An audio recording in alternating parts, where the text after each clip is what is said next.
Saludamos entonces a nuestros colegas de Bolivia y Argentina, como también a aquellos pertenecientes a otros países hermanos de la región. Soy Juan Carlos Franceschini, MDI, director de la Escuela de Emprendedores Inmobiliarios Argentinos, de la Cámara Inmobiliaria Argentina. Le damos la bienvenida a esta clase abierta relacionada con la gestión de proyectos de construcción con Lean Construction y TOC, cuyo contenido se trata de un anticipo del curso que estaremos brindando próximamente sobre gestión eficiente de emprendimientos inmobiliarios y Lean Construction. Hoy tenemos el honor de contar con la presencia del señor presidente de la Cámara Inmobiliaria Argentina, corredor inmobiliario Alejandro Juan Bennazar, el señor ingeniero MDI, corredor inmobiliario Walter Kovac, además es emprendedor inmobiliario y director de FIRA, la Federación Inmobiliaria de la República Argentina, el señor ingeniero Henry Claros Vargas, quien es MDI y máster en educación superior, gerente general de las empresas Conscla y Avanza SRL, e integra el Consejo Consultivo del Colegio de Ingenieros de Bolivia, y el ingeniero Martín Repeto Alcorta, gerente de Ingeniería de la Subsecretaría de Obras de la Secretaría de Transporte y Obras Públicas del Gobierno de la Ciudad de Buenos Aires, quien será el profesor de nuestra clase abierta, y además en su desarrollo profesional cuenta con 3 libros editados. El primero de ellos se titula Construyendo Foco, relacionado con la teoría de las restricciones en la construcción, y Construyendo Foco 2.0, que también se explaya sobre TOC, y el libro Sí, que consiste en una aplicación para analizar el sistema que nos rodea y resolver los conflictos de siempre. Pero diría que desde la pandemia para acá es un libro indispensable para resolver todas nuestras cuestiones. Así que bueno, hecha esta presentación, le damos entonces la bienvenida al señor presidente de la Cámara Inmobiliaria Argentina, Alejandro Juan Bennazar. Adelante. Bueno, un gusto, profesor Franceschini, y un honor y un lujo tener los representantes de Bolivia y del gobierno de la ciudad, de Transporte y Obras Públicas. Es una capacitación de alto porte que tiene la institución con las escuelas de emprendimientos inmobiliarios. Y bueno, lo que se intenta acá es no solo transmitir lo que es la capacitación a nivel nacional, sino con una expansión, en este caso a nivel internacional, en conjunto con el ingeniero Henry, y en este caso haciendo la presentación desde la Cámara Inmobiliaria Argentina, con todas las instituciones como ICI, EIA y FEDI, y teniendo el honor de compartirlo en conjunto con Walter Kovac, de la Federación Inmobiliaria de la República Argentina, y de Chubut, del mismo colegio. Así que bueno, Franceschini, como siempre es un gusto. La idea es que puedan tomar esta capacitación y tantas otras como Franceschini está capacitado y lleva adelante, que nos hacen también para lo que es la industria del mercado inmobiliario, no solo argentino, sino en este caso Bolivia y todo aquel que lo desee. Esto es importante y bueno, obviamente que con el apoyo de aquellos que toman la capacitación sabemos la repercusión y el resultado de estas capacitaciones para que podamos seguir adelante. Mil gracias, Franceschini, y mil gracias a todos. Excelente, muchas gracias. Bueno, muy bien, entonces le damos ahora entonces la palabra al ingeniero Walter Kovac, que además también para mí es una satisfacción enorme tenerlo en esta presentación porque fue nuestro alumno en el máster MDI y con él compartimos la corrección de su tesis, que fue un proyecto de un desarrollo inmobiliario de un hotel en Puerto Madryn. Así que hemos puesto en crisis el proyecto de él en su momento, y después tuve la gran satisfacción también de ir a visitarlo. Así que fue una doble alegría de poder compartir con Walter en ese momento, ¿no? Así que bueno, Walter, adelante. Gracias, Juan Carlos, por invitarme a participar. Y bueno, y poder ver concretado ese proyecto, la verdad que doble placer. Así que gracias. Bueno, yo estoy acá como representante de FIRA, que es una institución conformada por colegios y cámaras de todo el país, cuyos directivos nos representan tanto en el plano internacional, participando de eventos de SILA, que es la Confederación de Inmobiliarias de Latinoamérica, como nacional en las mesas de discusión, tanto en el Parlamento por la ley de alquileres, en las estadísticas que hacemos en todo el país, y también apoyando a las provincias que no tienen colegio, como es nuestro caso, que en el 2016, gracias al apoyo de FIRA, logramos la ley de colegiación de la provincia de Chubut y así de esa forma regular nuestra actividad.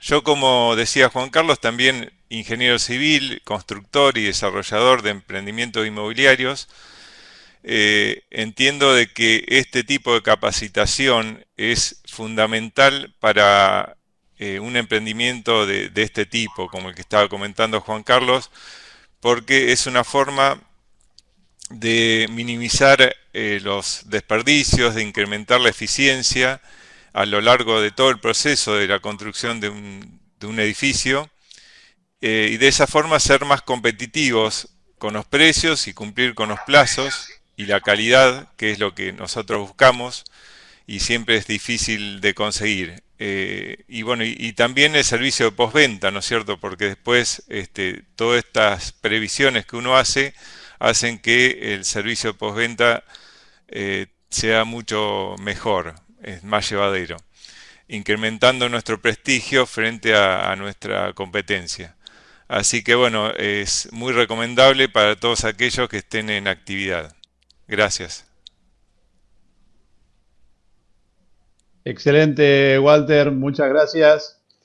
Bueno, me toca ahora brindarle la palabra entonces al ingeniero Henry Claros Vargas. Con Henry nos une una larga amistad desde el punto de vista académico. Además de todas las cosas que mencioné antes de Henry, fue el antiguo director del Máster en Dirección de Empresas Constructoras e Inmobiliarias de Bolivia, una persona que tiene una gran experiencia en el sector de la construcción, además de ser dirigente del sector de colegiatura de ingeniería en Bolivia. Así que Henry, adelante, bienvenido. Muchas gracias, Juan Carlos. Un gran abrazo desde Bolivia para todos ustedes. La verdad que es un lujo este panel. Y bueno, mi presencia acá está ligada al Colegio de Ingenieros Civiles de Bolivia, puesto que,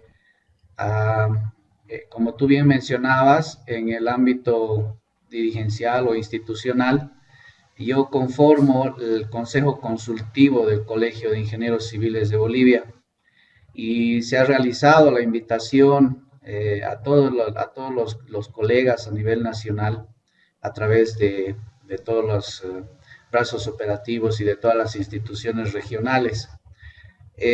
Como empresario y como gerente de las empresas que dirijo, también es un honor participar como coordinador de esta clase abierta y bueno, a lo que podríamos llegar en adelante, puesto que hay una sentida necesidad de implementar, o mejor dicho, de cambiar el chip, a pesar de que Land Construction tiene una data ya muy antigua y no ha empezado con la construcción, sino con la industria. Nosotros estamos con mucha expectativa a nivel nacional de poder cambiar la filosofía de la construcción en Bolivia. Y precisamente mi participación responde a esa iniciativa y a esa inquietud. Yo le comentaba a los distintos presidentes de los colegios departamentales, de las sociedades departamentales de ingenieros acá en Bolivia, y particularmente al presidente del Colegio de Ingenieros Civiles de Bolivia, Carlos Tapia, a quien le mando un saludo, y permítame también, antes de olvidarme, saludar a todos los que están presenciando y los que van a seguir esta clase abierta. yo les comentaba de que esto es el inicio de algo importante porque tenemos una expectativa muy grande respecto del cambio de filosofía en las construcciones en Bolivia. No solamente a nivel privado, sino a nivel público, las construcciones de obra pública, las construcciones inmobiliarias. Todo esto requiere de poder implementar estos conceptos, estos principios del Lean Construction y la teoría del TOC. Sin más que poder ampliar, simplemente agradecerles y darles la bienvenida a todos los que están siguiendo esta clase abierta y bueno, presto para poder seguirla también. Un abrazo. Bueno, muy bien. Ahora entonces damos comienzo al inicio de nuestra clase abierta con la exposición del profesor ingeniero Martín Repeto Alcorta. Quiero recordarles que todo este contenido va a estar incluido en lo que son las 7 clases que vamos a tener de nuestro curso. Así que invitamos a todos a participar del mismo. En esta oportunidad tendremos un anticipo de lo que serán algunas de esos contenidos que van a ser desarrollados entonces por Martín. Así que Martín, adelante, bienvenido. Bueno, muchas gracias Juan Carlos, buenas tardes a todos. Bueno, como decía Juan, vamos a ver un pantallazo, los principales conceptos teóricos, que después los vamos a ver con muchísima más profundidad y con una gran temática práctica a lo largo de las 7 clases. Bueno, todos sabemos que hay muchos problemas estructurales en la industria de la construcción. Más del 75% de las obras termina fuera de plazo, según diversas estadísticas. Más del 60% no cumple el presupuesto objetivo y más del 90% no cumple con ambas condiciones. ¿Por qué? Bueno, veamos algunas estadísticas básicas de la industria de toda Latinoamérica, ¿no? Hay un informe muy interesante del Centro de Estudios Económicos de la Industria de la Construcción del Uruguay, que se llama La productividad en la industria de la construcción, que concluye que la productividad en el sector ha caído un 20%, comparando los periodos 97-2010 versus 2010-2016. Para ello han estudiado los jornales por metro cuadrado en 116 obras de vivienda, ¿no? Se pasó de 6,1 jornales por metro cuadrado a 7,3 en el segundo. Y el problema es aún peor porque la productividad debería haberse incrementado un 10% como mínimo, producto de las mejoras tecnológicas, ¿no? Como por ejemplo las placas de roca de yeso, las cañerías de polipropileno, los sistemas de encofrado racionalizado, las torres grúa, etcétera, etcétera. Con lo cual, la caída de productividad es aún mayor y está en el orden del 30%. Bueno, hay una encuesta sobre productividad que realizó la Escuela de Gestión de la Construcción de la Cámara Argentina de la Construcción, es relativamente nueva, del año 2018, que entrevistó a profesionales de 90 empresas constructoras pymes y que arrojó resultados digamos, bastante malos.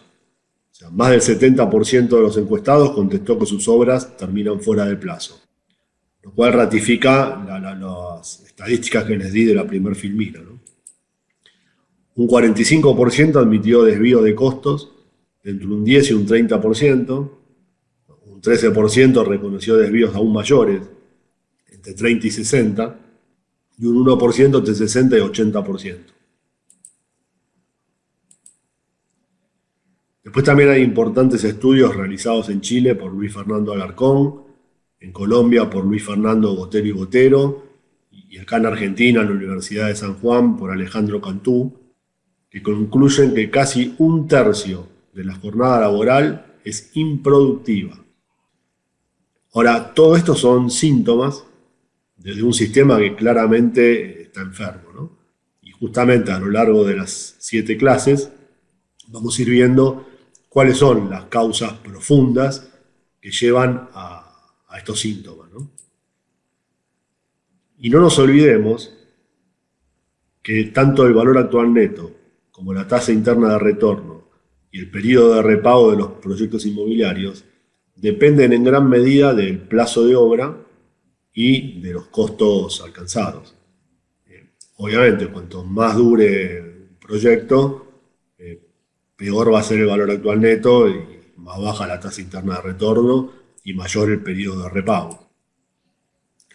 Entonces, vamos a utilizar una teoría que se llama TOC, o Theory of Constraints, o teoría de las restricciones, ¿sí? Que se debe al físico israelí ya fallecido Eliyahu Goldratt, autor de un bestseller de los años 80 llamado La Meta. Lo vamos a usar como marco teórico para encontrar justamente cuáles son esas limitaciones o esas restricciones que llevan a estos pésimos resultados a nivel del sistema. ¿Qué es TOC? Bueno, Goldratt postuló que todo sistema tiene al menos una limitación que limita su eficiencia o obstaculiza que ese sistema logre su máximo potencial.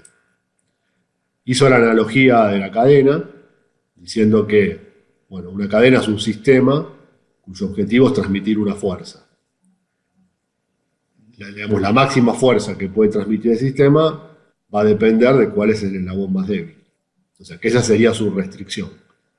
Entonces, lo que tenemos que hacer es identificar ese eslabón débil y fortalecerlo si queremos aumentar el rendimiento del sistema como un todo. Cualquier otra cosa es ineficiente. Ahora, en los sistemas con los que nos toca lidiar, esa limitación muchas veces es tangible, como por ejemplo una máquina, o intangible. Puede ser una política, puede ser un paradigma que nos limita a la hora de mejorar ese sistema. Goldratt demostró que para maximizar el resultado de un sistema, solo la restricción debe trabajar a su máximo potencial y el resto de los recursos que no son críticos tienen que trabajar por debajo de su máximo para no saturar el sistema. Y ahora les voy a mostrar un ejemplo muy sencillo para ver a dónde apunto. Supongamos la siguiente cadena productiva de 3 máquinas. Tengo una máquina A, nuevita, digamos, con un operario muy capacitado, que puede producir 6 unidades por hora. Una máquina B más vieja, con un operario, digamos, de menor calificación, que produce 3 unidades por hora. Y le sigue una máquina C, que es también nueva, que produce 6 unidades por hora. Claramente la producción de esta cadena va a estar limitada por la máquina B, que es el cuello de botella, ¿sí? Porque puede producir 3 unidades por hora. Ahora, ¿qué pasa cuando en forma sistémica se le pide a la máquina A que brinde su máximo potencial? Porque contablemente yo quiero amortizar la máquina en base a lo que ella produce. Entonces el operario de la máquina A va a estar tomando materia prima a destajo y va a estar produciendo. Pero para el sistema esto es muy negativo, porque lo único que voy a lograr es que haya todo un stock de producto en proceso delante de la máquina B, que no tiene la capacidad de absorber este producto. Entonces esto es totalmente negativo para el sistema porque genera una mayor necesidad de capital de trabajo y fuentes de financiación y además el ciclo productivo, desde que entra la materia prima del sistema hasta que sale como producto terminado, es mucho mayor por el tiempo en que el producto en proceso está a la espera de que la máquina B lo atienda. Entonces a esto se refiere Goldratt cuando dice, identificado el cuello de botella, no hagas que el resto de los componentes trabaje a su máximo potencial, sino a lo necesario para mantener productivo al cuello de botella. Ahora después vamos a ir viendo cómo esto lo llevamos al mundo de los proyectos inmobiliarios. Entonces, el primer paso para Goldratt es identificar la restricción. Eso es fundamental. Es dónde está el cuello de botella. El segundo paso es explotar. Tratar de hacer que ese cuello de botella mejore su performance. O sea, en el caso de la máquina B, podríamos preguntarnos, bueno, ¿podemos capacitar al operario para que produzca más? Sí. Entonces, esa capacitación me serviría como explotar a la restricción. También podría tener un mejor mantenimiento preventivo, predictivo y un mantenimiento correctivo más rápido. Por ejemplo, haciendo que los repuestos el stock de repuestos frecuentes, tenerlo en el lugar y no tener que ir a comprarlo o importarlo para poder reparar esa máquina. El tercer paso es subordinar, que es tal vez el paso más difícil, porque este sería decirle a la máquina A, che, no produzcas tanto, porque estás saturando el sistema. Y culturalmente es muy difícil entender que si hago menos, estoy siendo más productivo a nivel sistémico. El cuarto paso sería elevar, que ya es tomar medidas de una inversión un poco mayor para mejorar drásticamente a la máquina B, en este caso, ¿no? Y por último, es volver a identificar, porque posiblemente la restricción haya cambiado de lugar producto de estas mejoras del sistema. Esto es lo que se conoce como el ciclo de mejora continua, ¿no? Después, cuando les cuente rápidamente el caso del Parque Olímpico, vamos a ver cómo aplicamos esto para una de las restricciones, que era la máquina pilotera.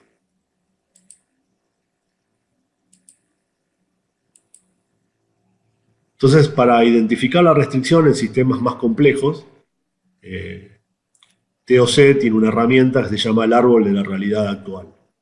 De ahora en adelante lo vamos a llamar ARA. Este árbol parte de los síntomas. O sea, por ejemplo, el síntoma 1 sería esto que estábamos viendo en las estadísticas, ¿no? Que más del 70% de las obras termina fuera de plazo y más del 90% no cumple con la triple restricción de los proyectos. Plazo, presupuesto, objetivo y calidad o alcance especificado.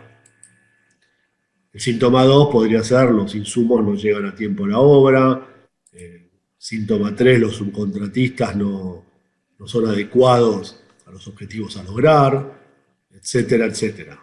O sea, voy teniendo síntomas, me voy preguntando los por qué, 2 o 3 por qué de cada síntoma, y rápidamente vamos a ir confluyendo a causas más profundas, ¿sí? de menor nivel, hasta que en algún momento vamos a encontrar la causa raíz de los problemas. ¿Sí? Esto es como una enfermedad. Si yo tengo fiebre, la fiebre es un síntoma, no es un problema. Si yo me tomo un antitérmico y bajo la fiebre, puedo estar agravando el problema, porque si es una infección urinaria, bueno, justamente la temperatura sirve para combatir contra la infección, contra el virus o la bacteria. Si yo bajo la temperatura corporal, estoy agravando el problema, pues se prolifera ese microorganismo. Entonces lo que tengo que hacer es ir al médico, hacerme una batería de análisis y que me digan, che, tenés una infección urinaria, tomate este antibiótico en particular. Bueno, acá es lo mismo. Dado este sistema de la industria de la construcción o de una empresa constructora, yo me tengo que ir preguntando los por qué de cada síntoma hasta encontrar la causa raíz.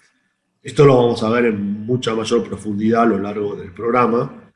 Vamos a destinarle casi una clase para juntos ir identificando estos síntomas y preguntándonos esos por qué e identificar la causa raíz de todo, ¿no? Entonces debemos preguntarnos los por qué y los por qué de los subsíntomas. Y vamos a ver que la causa raíz es el foco en el corto plazo y en el mundo del costo de todos los actores de la cadena de valor de los proyectos, en particular también los comitentes.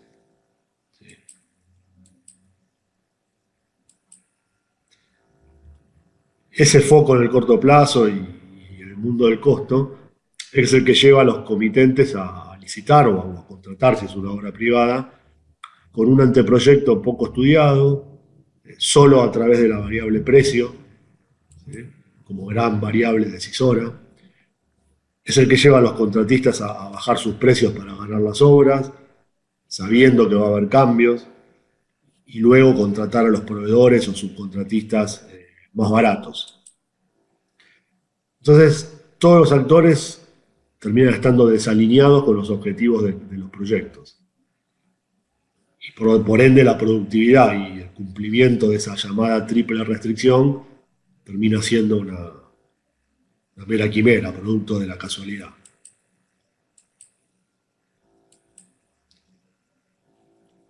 Nosotros en el gobierno de la ciudad hicimos como decía Henry en la introducción, un cambio cultural y empezamos a preguntarnos, bueno, el porqué de muchas de las obras que no cumplían con los objetivos. Entonces nos vimos que como comitentes éramos parte del problema por ese foco de corto plazo y del mundo del costo, y nos preguntamos cómo hacer para, como bien dice la Ley de Obras Públicas 13.064, contratar a la oferta más conveniente y no a la más barata. Entonces pusimos condiciones en los pliegos, que vamos a ver en detalle en el programa, que nos orientaron justamente a contratar a la oferta más conveniente. Además pusimos un premio por terminación anticipada para alinear los objetivos con los contratistas, que era de 1 por 1000 del monto contractual por cada día de adelanto, con un tope del 10%, que era del orden del beneficio. Además pedimos planificación por cadena crítica y Last Planner System, que lo vamos a ver en un ratito en la presentación. Y tuvimos resultados espectaculares. Eran 6 pabellones. 2 terminaron con 3 meses de anticipación, que los hizo Constructora Sudamericana. Otros 2 terminaron con 2 meses de anticipación, que los hizo Criba. Después hubo un tercer pabellón que tenía la característica de no tener premio, que era uno de los pabellones grandes, el de gimnasia artística, que también lo hizo Criba, y a pesar de no tener premio, aplicando estas herramientas, también lo terminaron con 2 meses de anticipación, porque vieron que había un premio oculto, intrínseco, que es el ahorro de costos que produce terminar la obra con 2 meses de antelación. Y por último, el de la pileta, por lejos el más complejo, terminó un mes antes. Bueno, este caso lo vamos a ver en detalle. Yo le voy a dar a lo largo del curso esas condiciones contractuales que pusimos para lograr alinear estos objetivos y lograr estos resultados espectaculares, ¿no? Porque tengamos en cuenta que en los proyectos inmobiliarios esto puede significar hasta 6 meses de anticipación. Pues si yo termino 3 meses antes, proyectos que normalmente terminan 3 meses después, estoy ganando 6 meses. Y eso, a nivel rendimiento de valor actual neto, la tasa interna de retorno y el periodo de repago, es abismal la diferencia.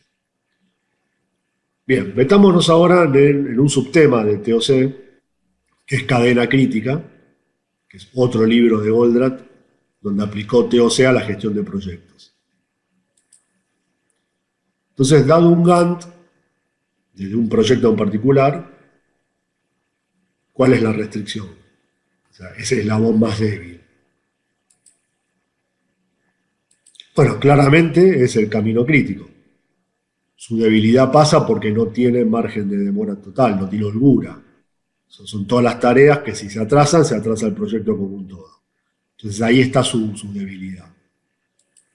Entonces tenemos que ver cómo protegemos a esas tareas, ¿no? Entonces Goldratt cuestionó la forma en la que se estiman los plazos de las tareas.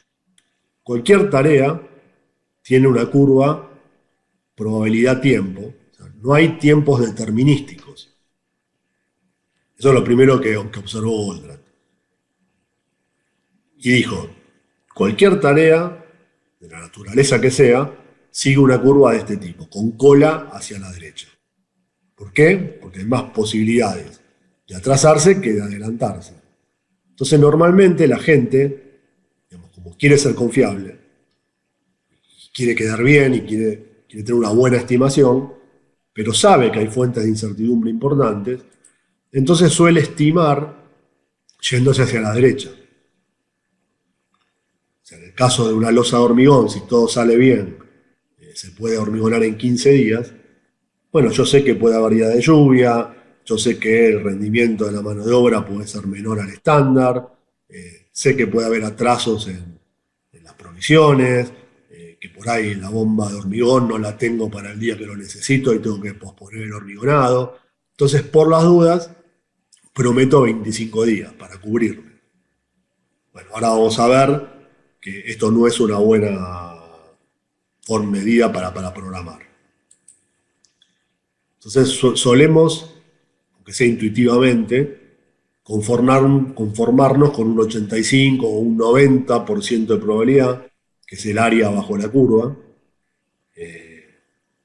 limitada por la estimación, para tener en cuenta todas esas fuentes de incertidumbre.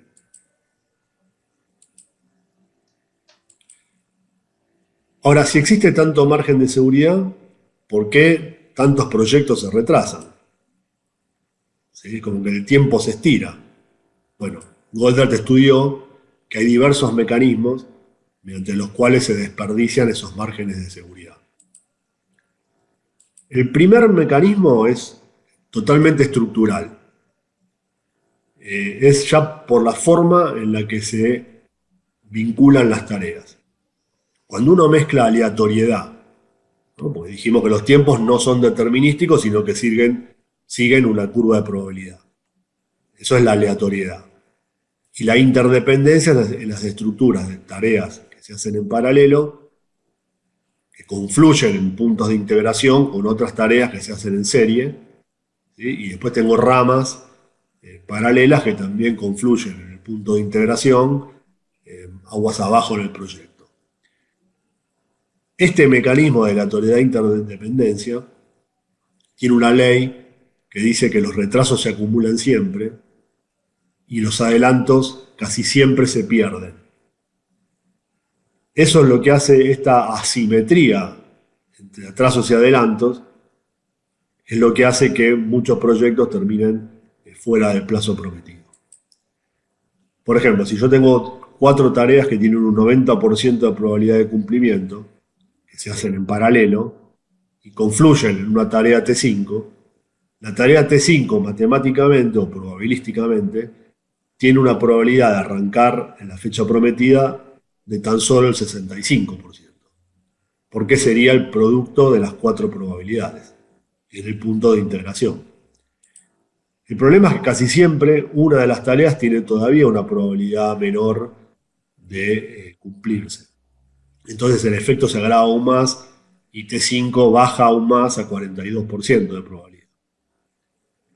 T4 podría ser la aprobación de, no sé, algún ente nacional, de apertura de trabajos en una ruta o de trabajos en una vía del ferrocarril, etc. O sea que tiene una probabilidad baja de cumplir el plazo estimado porque no depende de nosotros. Y sabemos lo que es la burocracia de estos organismos. El segundo mecanismo es el síndrome del estudiante, que básicamente lo que sostiene Goldratt es que cuando uno sabe que tiene una protección en el nivel de la tarea, porque recuerden que poníamos una estimación con colchón para cubrirnos de la incertidumbre, bueno, parte del comportamiento humano nos lleva a achancharnos al comienzo. O sea, si sabemos que tenemos tiempo, el mejor momento para desperdiciarlo es al principio. Por ahí, porque estamos atendiendo otras urgencias. Y esto, como sabemos que tenemos tiempo, regulamos. Y más adelante metemos toda la carne en el asador y muchas veces Murphy ataca en el peor momento y por eso muchas veces solemos pasarnos de ese tiempo estimado. El tercer mecanismo se llama ley de Parkinson, que lo que dice Parkinson es que el trabajo se expande hasta ocupar todo el tiempo disponible, o más. Serían las profecías autocumplidas. Entonces, Parkinson, al revés que el estudiante, mete toda la carne en el asador al principio y cuando ve que la estimación es fácil de llegar, ahí regula. Puede regular para no blanquear que puede hacerlo antes, porque tal vez se alinearon todos los planetas para que pudiese terminarse antes, pero uno sabe que la próxima vez es difícil que vuelva a ocurrir ese alineamiento, entonces uno quiere proteger la estimación. Entonces, si veo que termino antes, regulo para terminar en fecha. Y de vuelta, Murphy suele atacar en el peor momento y aún así terminamos después de la estimación. Después hay un cuarto caso que es la multitarea, que para Goldratt es el enemigo número uno de los proyectos, porque la mejor razón para no estar haciendo lo que tenemos que hacer es estar haciendo aquello que no deberíamos hacer en ese momento. Y la multitarea en este mundo multitasking cada vez está operando más para degradar los resultados de los proyectos. Entonces, en el curso vamos a ver ejercicios prácticos para que ustedes entiendan cómo la multitarea consume tiempos, esos colchones que teníamos ahí de protección en el nivel de la tarea son arrasados por estos tres síndromes, ¿no? El síndrome del estudiante, la ley de Parkinson y la mala multitarea. Vamos a hacer ejercicios de simulación, donde vamos a ver simulaciones de Monte Carlo en proyectos, para que ustedes vean cómo la aleatoriedad con la interdependencia y toda la estructura de tareas hace que los planes estén condenados a fallar. Y sumado a estos síndromes del comportamiento humano, bueno, llevan a las estadísticas que veíamos al principio. Bueno, Goldratt en cadena crítica propone que si este colchón de tiempo en el nivel local de la tarea no sirve, entonces convendría ponerlo al final como amortiguador o buffer del proyecto como un todo. Entonces él propone estimar con tiempos más agresivos, por ejemplo con un 50% de probabilidad de éxito, ¿no? En el caso de la losa de hormigón sería, programemos con 15 días. Y si llueve, no importa, después yo voy a tener un gran colchón al final del proyecto que me va a ir absorbiendo la variabilidad. Pero estas estimaciones más agresivas crean un sentido de urgencia en todos los actores del proyecto y además puedo ver antes los problemas aguas arriba. Puedo identificar los riesgos antes porque ahora voy a programar con tiempos más agresivos.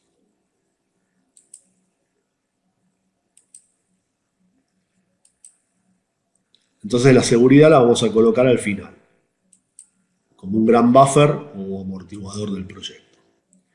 Básicamente, cadena crítica, fíjense, las tareas rojas serían las tareas críticas que no tienen holgura, y al final le ponemos un gran amortiguador del proyecto. Empíricamente, este amortiguador debería ser del orden del 30% de la duración de la longitud de estas tareas rojas. Pero para que tengan un parámetro de cómo se estima ese amortiguador. Si es mayor, obviamente mejor. A su vez, las ramas no críticas, son las tareas azules, deberían tener en el punto donde se vinculan con alguna de las tareas críticas, otro amortiguador que se llama la alimentación, que también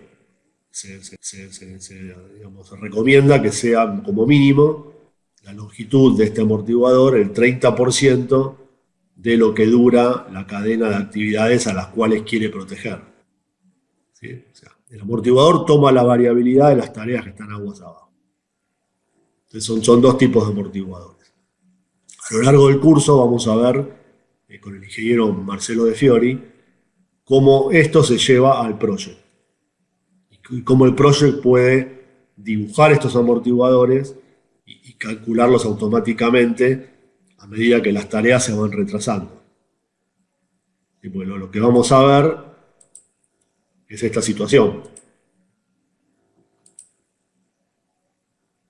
Dado el plan original, con su amortiguador, a medida que yo voy ejecutando hasta una fecha de estado, seguramente voy teniendo desvíos. Entonces fíjense que parte del amortiguador se consumió. Ahora tengo un amortiguador más chico.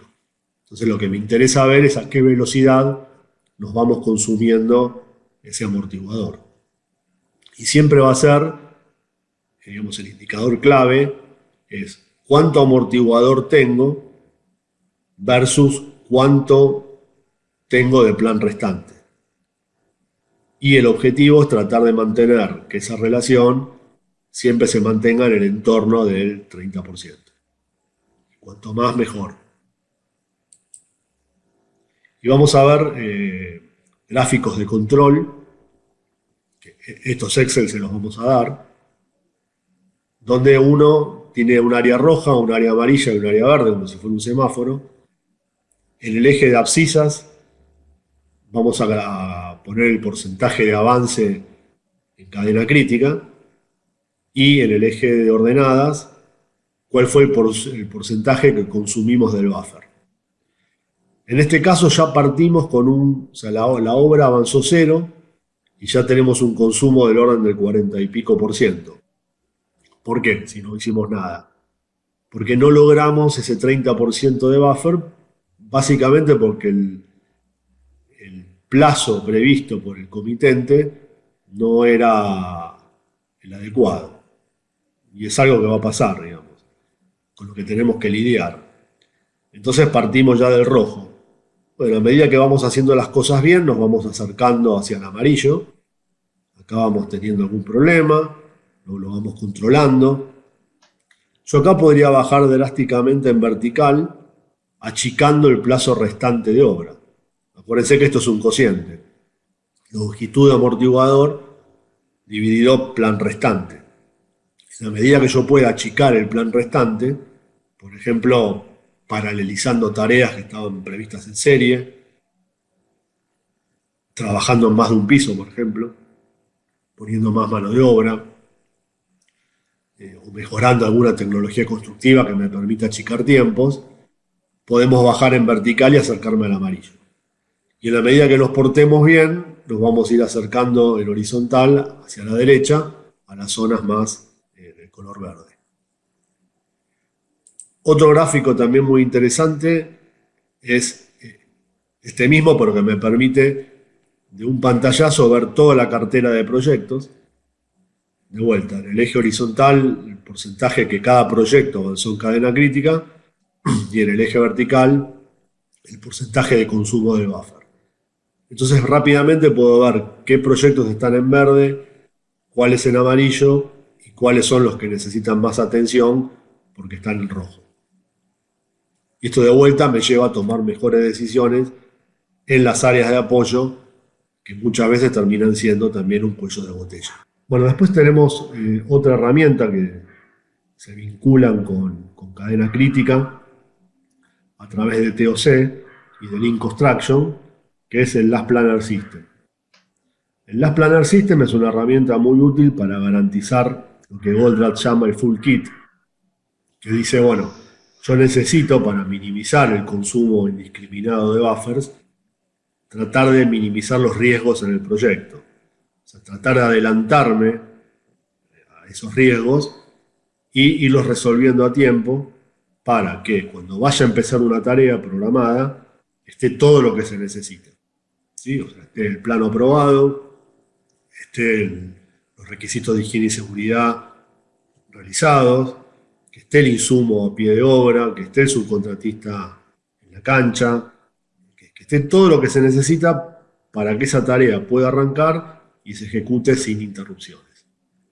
Para eso vamos a ver en el curso una herramienta de Lean Construction que se llama Last Planner System o Sistema del Último Planificador, que es muy útil en este sentido. O sea, muchos de los planes fracasan porque no tenemos la capacidad de liberar a tiempo las restricciones sobre las tareas. ¿Sí? Entonces vamos a estructurar la planificación en 3 niveles. Uno general o plan de fases con los principales hitos, donde dado el plazo del proyecto vamos a ir poniendo en una pared con post-its, bueno, vamos a ir planificando de atrás hacia adelante, del futuro hacia el pasado, partiendo del objetivo y ir diciendo, bueno, en qué momento tengo que terminar, tengo que hacer las terminaciones, en qué momento tengo que estar terminando la obra gruesa y las instalaciones, en qué momento tengo que estar terminando mi estructura de hormigón.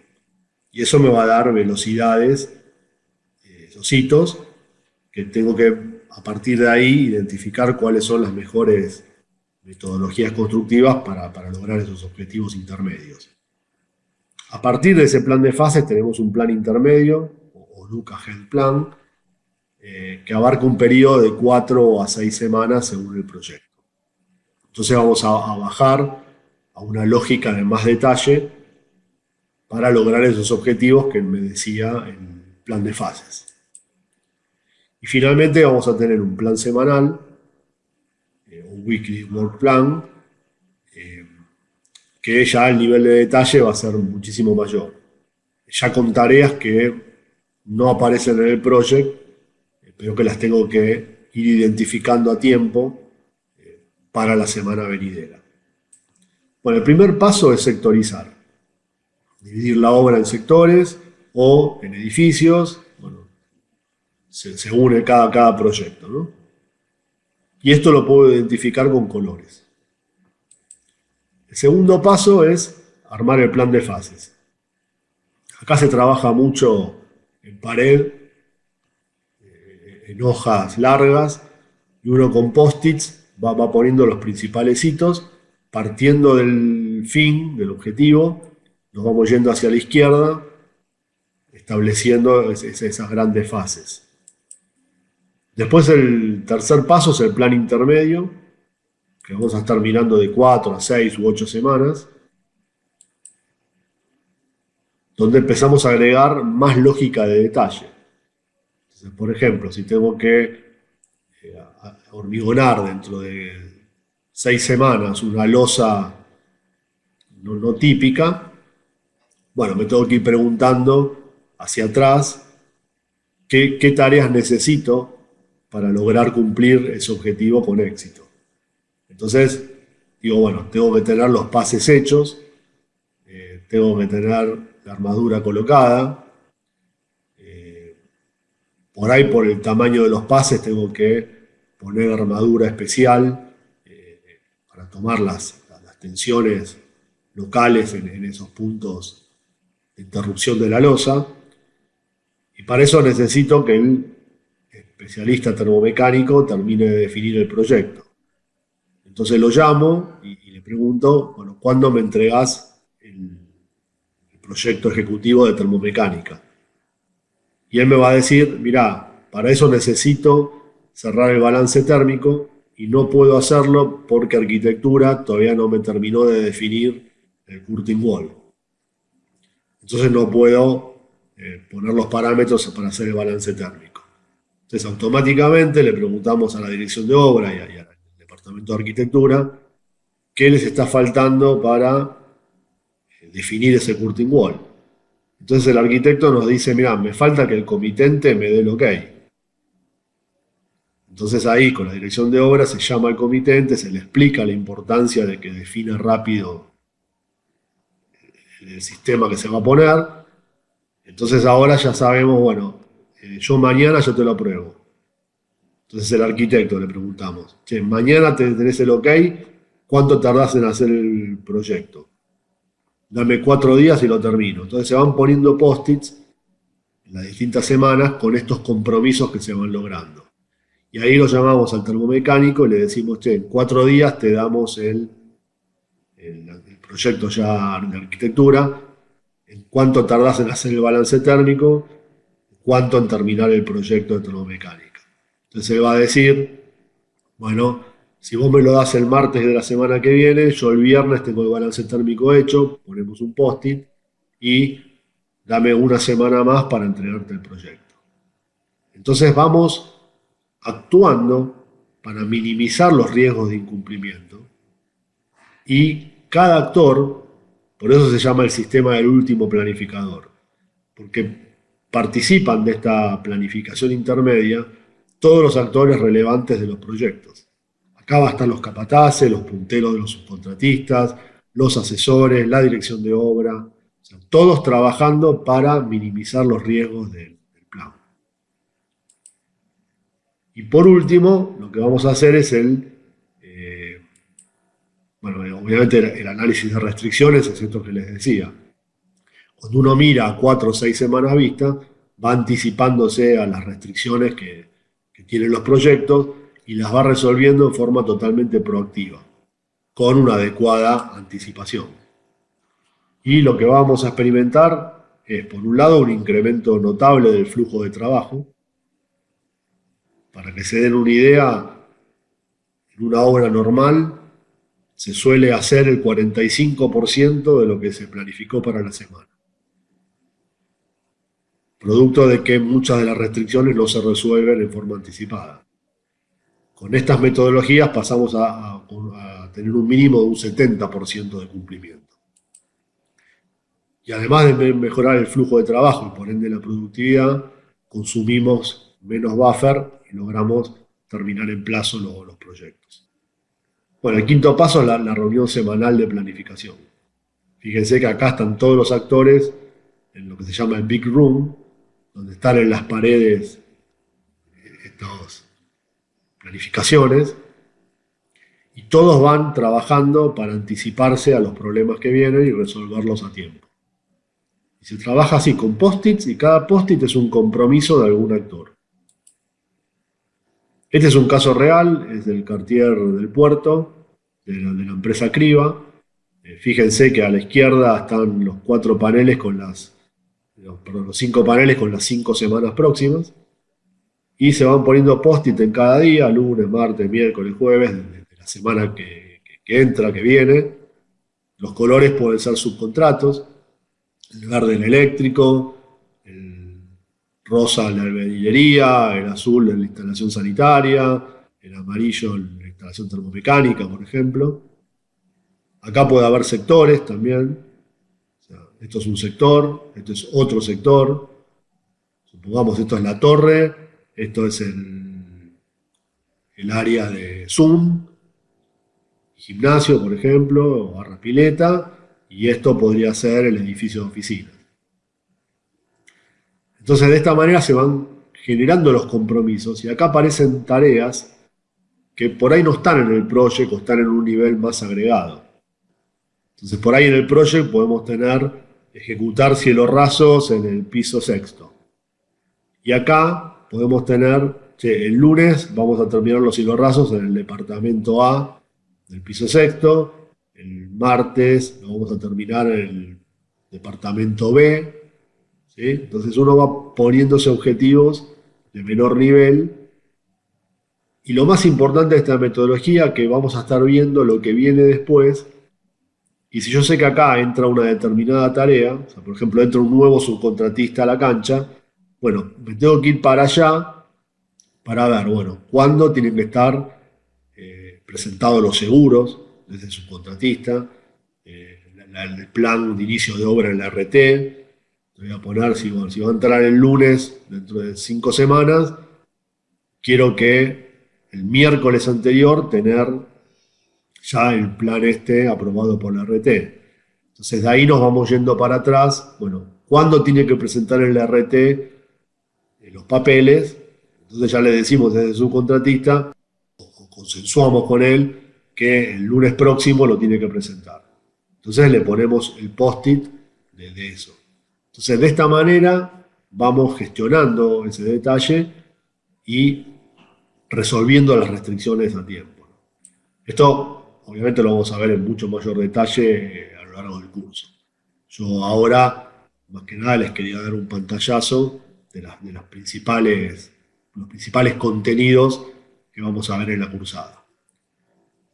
Y por último, lo que hacemos es evaluar el proceso, la confiabilidad de los distintos compromisos, midiendo algunos indicadores.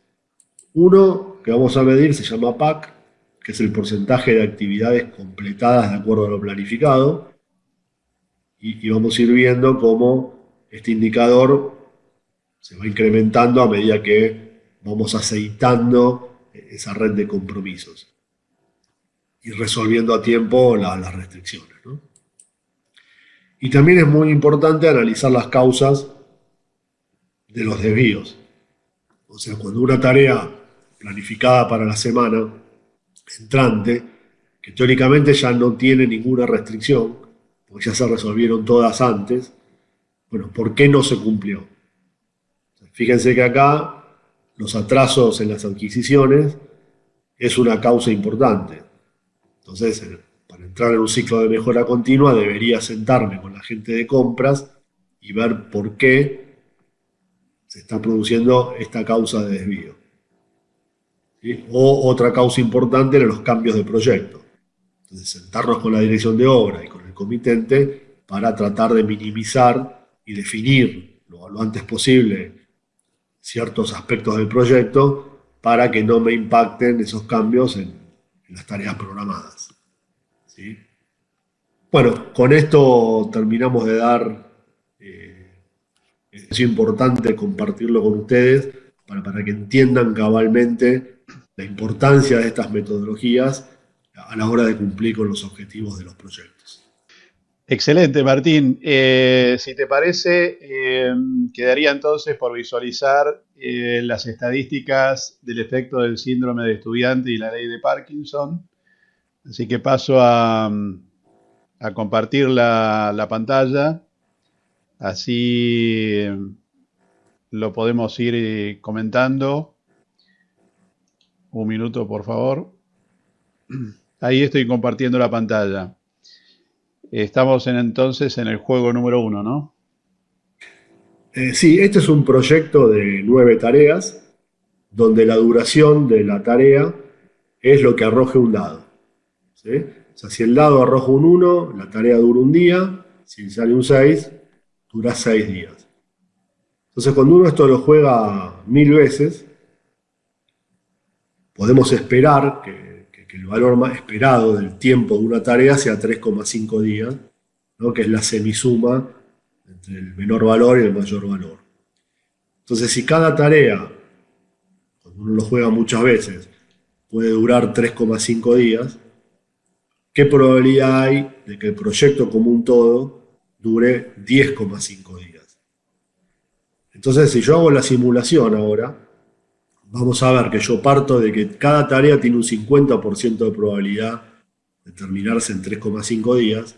Sin embargo, el proyecto como un todo, producto de esto, de la mezcla de la variabilidad con la interdependencia, va a ser muchísimo menor. Entonces, si querés, Juan Carlos, activame la simulación. Entonces, ahí lo que está haciendo el sistema es hacer 1000 simulaciones.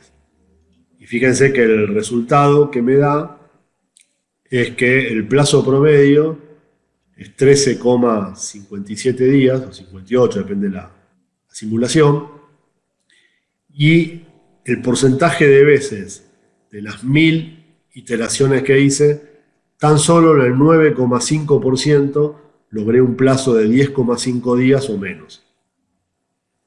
O sea, técnicamente es posible que esto dure 3 días. Sí, si saco todos unos en las 9 tareas, puede durar 3 días el proyecto. Obviamente es muy improbable, salvo que el dado esté cargado. Entonces, yo parto de un 50% de probabilidad en el nivel de la tarea y el proyecto común todo está debajo del 10%. Este es el efecto de la variabilidad con la interdependencia, porque los atrasos siempre se suman y los adelantos casi nunca se pueden aprovechar. Porque fíjense que el nodo 1 depende de que estén hechas en forma simultánea T1 y T2. Si T1 sacó un 1 y T2 sacó un 6, el nodo 1 no puede arrancar hasta el día sexto, con lo cual el adelanto en T1 no me sirvió de nada. Sin embargo, los atrasos siempre se manifiestan con todo su poder. Esta asimetría es la que me lleva a estos resultados. Y en el juego 2 hacemos lo mismo. Ahora vamos a prometer 5 días.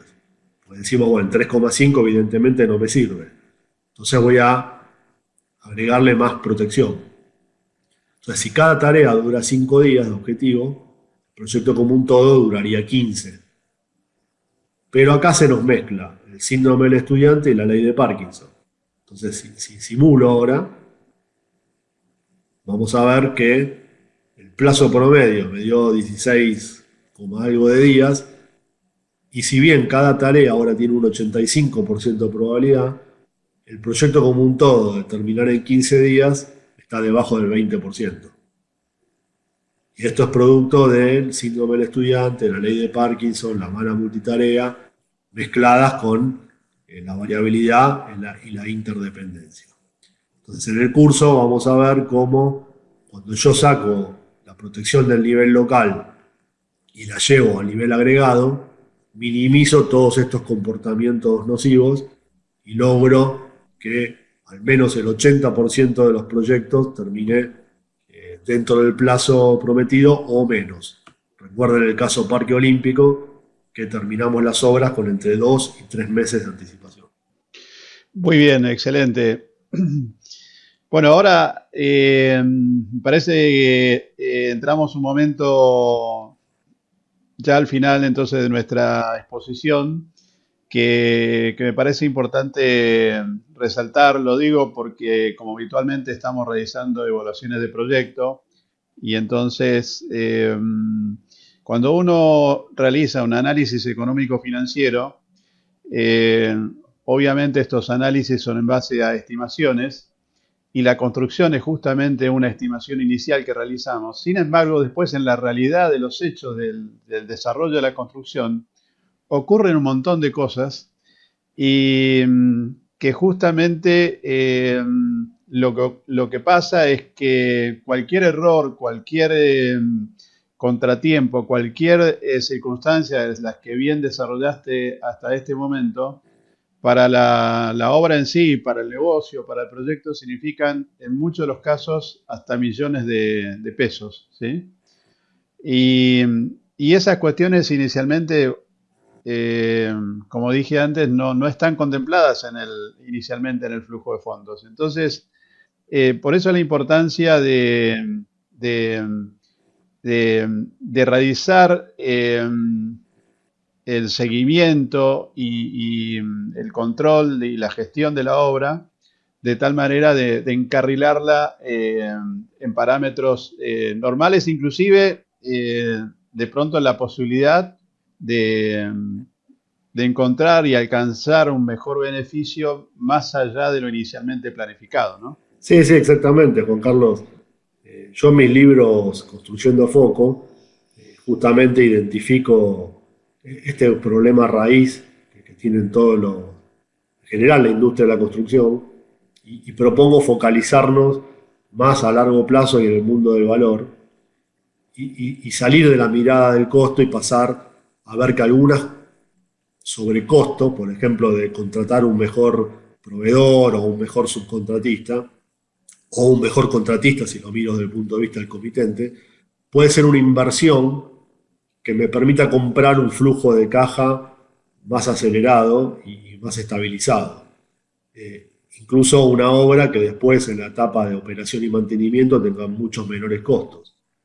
Entonces fue una inversión que permite generar relaciones win-win entre los distintos participantes para beneficio de todos. justamente construyendo foco es focalizarnos en lo realmente importante y salir del foco de corto plazo y del mundo del costo. Excelente. Bueno, otro punto que me pareció interesante cuando estuvimos preparando esta exposición, inclusive lo comentaba al principio del desarrollo de esta clase, en tu libro, en tu tercer libro, sí, que, que todo lo que desarrollaste hasta este momento, aplicado en ese libro, básicamente no solamente sirve para lo que es el devenir de la construcción, sino también en términos personales, en términos profesionales y en términos de la vida cotidiana, ¿no?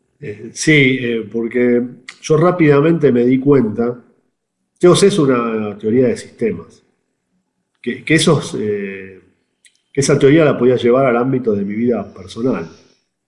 Entonces empecé a ver, por ejemplo, a mi matrimonio como un sistema o a mi familia como un sistema. Y cuando me vi como parte del problema y no como una mera víctima de ciertas circunstancias, yo empecé a cambiar y mágicamente el sistema cambió. Entonces me empecé a dar cuenta que esto servía para muchísimo más de lo que lo estaba aplicando. Y cuando empecé a ver que mis sistemas personales empezaban a mejorar, empecé a ver sistemas por ahí más complejos que también podían mejorar. Entonces me empecé a preguntar, ¿qué afecta a la felicidad de las personas? ¿Se puede ser más feliz? Y con estas reglas sistémicas empecé a ver que sí. Te digo, por ejemplo, qué sé yo, uno cuando para en un semáforo y el semáforo dura mucho, empieza a insultar porque llega tarde y empiezas a crear toda una tensión que después la arrastrás todo el día. Cuando empecé a ver, sí, ¿por qué no lo aprovecho para ver algo lindo? Entonces me concentraba en algún árbol, por ahí justo estaba al lado de una plaza, veía un pájaro, y eso me llevaba a encarar el día con un mayor optimismo. Y empecé a ver cuáles eran los problemas habituales que llevan a las personas a no ser felices, y bueno, planteé todo un capítulo con teoría de las restricciones.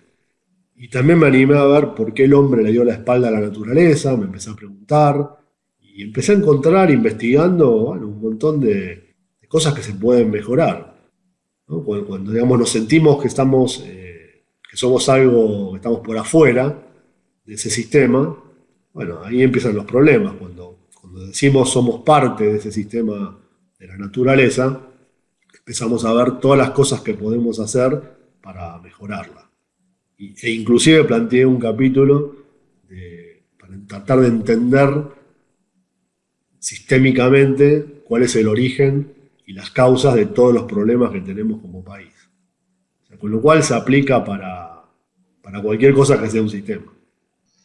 Es decir, la receta para no estar atrapados en las restricciones Exactamente. y ser feliz. Que muchas veces es vernos como la opción. Claro, sí, sí, sí, sí. Así que bueno, Martín, brillante tu presentación. Solo nos resta agradecerles a todos los que han participado de esta presentación, a nuestros colegas de las instituciones, tanto la Cámara Inmobiliaria Argentina como FIRA. Y también especialmente al ingeniero Henry Keller Vargas de Bolivia, que fue un sostén importante en la convocatoria para los profesionales de nuestro querido hermano de Bolivia. Y bien, los convocamos entonces a participar de nuestro curso en nuestra página www.escuelacia.com.ar. Van a encontrar allí toda la información del curso, la brochure del mismo. Así que estaremos en contacto, Dios mediante. Muchísimas gracias y nos vemos pronto. Gracias, No, Martín. gracias a ustedes, Juan Carlos, un gusto.